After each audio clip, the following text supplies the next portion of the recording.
What's going on, guys? Today we are going to go over all of the NHL 20 legends and cards that have been shown in Instagram videos, Twitter, EANHL website videos that have all been announced, and I put them into a nice neat little package to show you guys what we can expect as far as legends and ratings go in NHL 20 for Hockey Ultimate Team. I'm No Sleeves 12. Let's jump into it. All right, guys, so the main one was released on their Instagram, so on the EA Sports NHL Instagram. One of their latest videos, I'm going to play it here for you. It's going to give you a little teaser right here. The 88 overall Stevie Yzerman wasn't in NHL 19. I got to say right off the bat, I really like the card art. One thing I do need to mention about all of the other legends that I'm going to show you guys, it's the same card art, but full pictures. That's something I'm kind of disappointed by, but I mean, I guess with, 800 to 1,000 different players, it's a lot of resources required to change up every picture for all the players. I gotta say, I do like these legend cards, a little bit more modern take on the old players as opposed to what we have now, so I'm okay with the card art. It's just, like I said, you're gonna see the same pictures, at least for what right now. It might change at launch, but let's go into what they have announced so far. You'll notice also that when you actually pack it, it's going to have Sobolski going over a famous play from this player and show like some big milestones for each one, which is awesome, much like MLB The Show. Whereas The Show, it does that and it has this lame kind of like player comes out and does a flip or a walkout. I think this is actually a lot better. So let's go ahead and see what we got here. Midway through the second overtime period. Put back behind their own end. Through the center ice. Picks up the loose puck. Steps inside the blue line. Shot, scores! He wins it!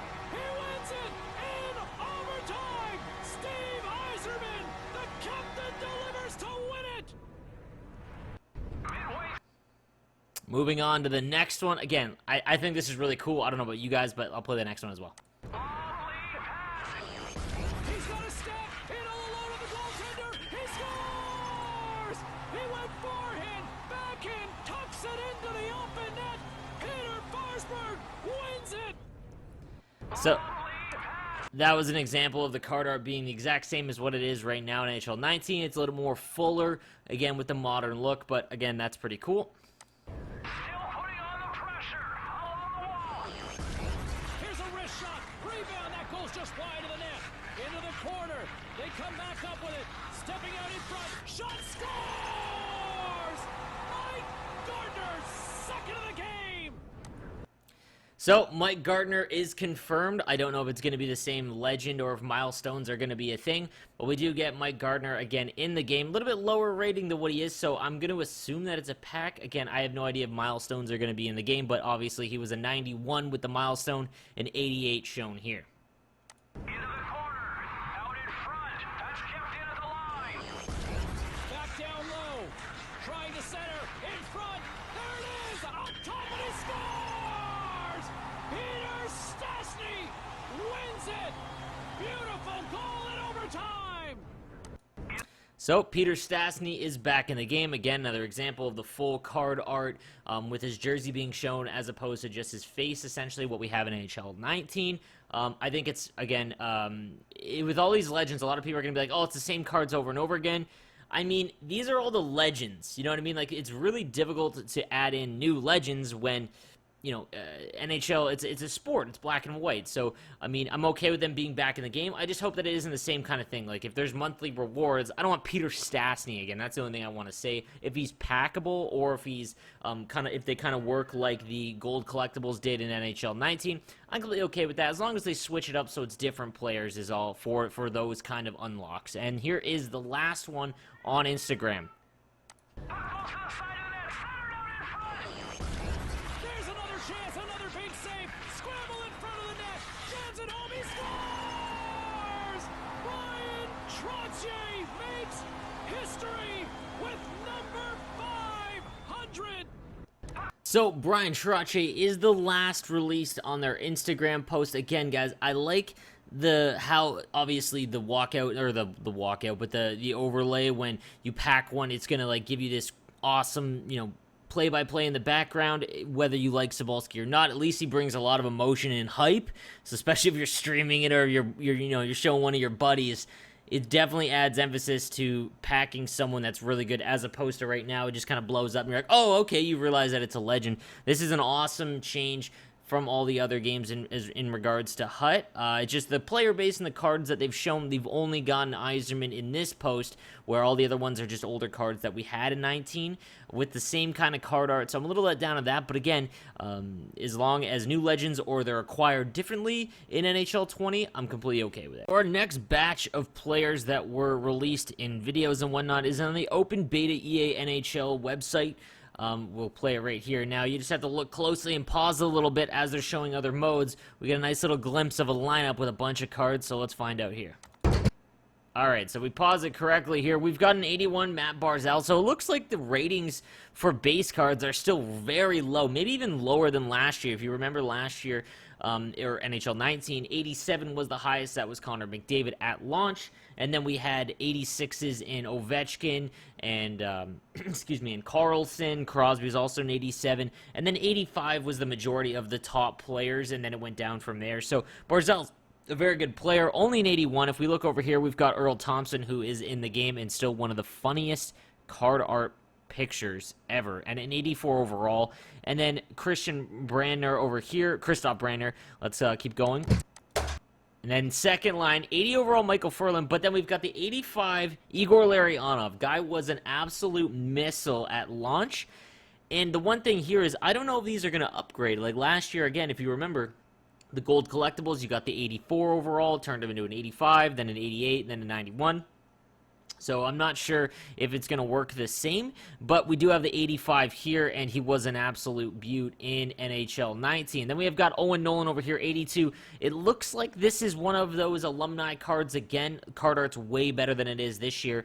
But if you look down here, again, their skating is really low, and that's what kind of was the problem in 19. The legend or the alumni cards were cool, but unfortunately, other than their shot, they were kind of tough to use because they were so slow, and especially with the current gameplay. Again, it is the beta and it is an 8-week-old build. Speed is definitely an emphasis in this game. So let's go on to the next line. We've got 88 overall Lanny McDonald. Again, an 88 overall with only 88 speed, but his shot's gonna be 9. Again, this is assuming at launch, right? So I can't really determine when these cards will be released, but if it is at launch, then that is a bit slower for an 88 overall. Then, obviously, what I showed you guys earlier, the Stevie Yzerman. Patrick Kane, only an 83 overall, 90 skating, 84 shot. So, again, it is low when you consider how many points he had this season. It does look like they're taking the next step to lower overalls, at least at launch, so that it makes the higher-end cards a little more powerful. But, again, I'm afraid that maybe the base cards at launch are going to be even less usable later on, but it might be in an effort to lower the amount of 99s that are going to be available, kind of like how HUT was, I believe, in NHL 15 and 16. So let's take a look at the next line. So on the last line, we've got 81 Philip Forsberg, 83 Sean Monahan, and then the 81 Brock Besser. So these are just going to be, again, base cards. So those are all the ones right here. Now, if we skip ahead later in the video as well, it shows squad battles and whatnot. But then it also shows another little pack break here. And if we pause it quickly, we're going to see. Bam, 85 Henry Richard. So there's another big one. The 87 Bobby Clark, again, back in the game. Forsberg, we already saw. Trottier, we already saw. So again, guys, those are all the ones from that video specifically. So again, let's move on. So again, we see the base overall, just some quick takes here. The base golds are really low, and then the legends, it's going to be interesting to see how they work, if they're upgradable like they were in 19, but we'll have to wait and see. Lastly, I want to show you some stuff that they have as far as info in regards to NHL 20. We got a sneak peek at the first live event in NHL 20. Classic NHL. No idea what it means, but if we're going to assume maybe it's the stars of, you know, NHL 94 or the earlier games. It does have that, obviously, that 8-bit kind of font, so I'm wondering what they're going to be planning for that, but it is obviously going to be an older card. So, but again, it's definitely different than what we've had, and anything new, I'm all for. The content in 19, in my opinion, was some of the best in regards to HUT, and I think that it's going to carry over in NHL 20. And then on EA's website, we've got a more in-depth gameplay thing for NHL HUT. We're looking at it here. I'm going to go over it quickly. Squad battles is obviously new for NHL 20. Hockey Ultimate Team introduces a new way to play in squad battles, the fan favorite mode from EA Sports FIFA that allows you to compete and earn big rewards in offline battles. So this will be offline. New opponents are refreshed every day, including weekly featured squads assembled by NHL players, artists, hockey influencers, and athletes from around the world. Squad Battles introduces a brand new way to compete, earn, and collect your dream team as you take on the best teams assembled by the biggest names in sports and entertainment. So just a quick take on it. It's obviously just more content. So it's a weekly thing. It's offline. It's kind of like a weekly hut challenge. And again, I like the fact that they are featuring players and you know, influencers and stuff like that. That is a cool little new take on it. This is big for people that don't play a ton of it online. They like building their team, playing offline, things like that. This is obviously be more beneficial to them. Next, we've got hut challenges. It is going to work exactly the same. You can choose to do hut challenges by yourself or cooperatively with a friend. I do need to mention, though, that the person hosting the challenge is the only one that's going to be able to receive the rewards for it, so you can't just both farm something. The last thing here I do need to mention on this, though, hut challenges are updated with dynamic content and new rewards to earn, making them the perfect way to get a quick hockey fix. I hope that it's not the same blanket score a goal on the power play kind of thing, but again, it is a very big undertaking to make hut challenges like anything in regards to Madden, where because it's stop and start, this is a little bit more difficult, but we'll have to wait and see on that. Online season's going to work exactly the same as this year. Hut comp seasons, same thing as well. Hut champs, and this is exactly the same as well too. Win a Division I title during the qualification period, place inside the top 1,500 in one of the 3 qualifiers during that period, or place as one of the top 250 in the previous week's Hut champs to qualify as well. I didn't mention down here, it says the ranking needed in the qualifiers to obtain the qualification collectible is subject to change, may vary by weekly competition, and will be communicated in the more info and season prizing screens in the competitive season/play online section of the game prior to the start of each week's competition. If a player does not place high enough, they will not earn a qualification collectible. So I'm curious to see if they do they do random hut champs that's maybe only the top 500 qualify, making it very, very exclusive, something like that. I'm not sure, but it was a nice little tidbit. Draft champions, unfortunately, it seems to be running the exact same as the last few. Kind of a wasted mode, in my opinion, something I brought up as far as being a game changer, that as long as there's some rewards to it, people will play it. I'm just not, it just seems to be kind of ignored the last couple seasons. And then other modes, it's Team of the Week, Play Exhibition, all that kind of stuff. And that's what we've got so far in this news dump. So guys, that is all of the info so far for NHL 20 as of the weekend for the beta.